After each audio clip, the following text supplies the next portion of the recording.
Clay, which is a type of fine-grained natural soil that is soft and loose, develops plasticity when wet, but becomes hard, brittle, and non-plastic upon drying or firing.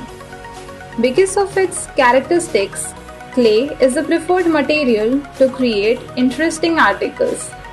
Since time immemorial, humans have created clay objects, and artisans continue to do so today, to manufacture both functional and decorative wares.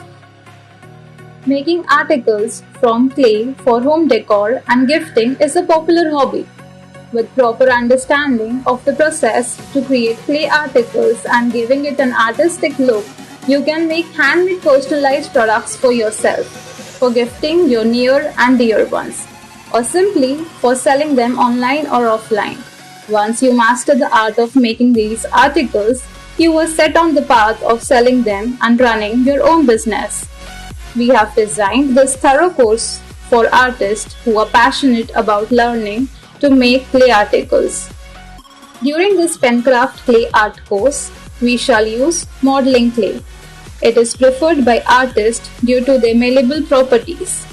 It can be used for sculpting, blending, texturing, thinning, scraping, poking, cutting, etc.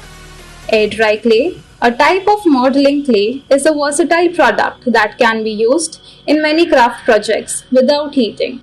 The object made from air dry clay cure at normal room temperature, and after drying, they can be painted and decorated in a variety of ways. Of the two types of air dry clay, one has a resin base that needs to be mixed well with the hardener before use, while other is a ready-to-use variety that we shall be using during this course.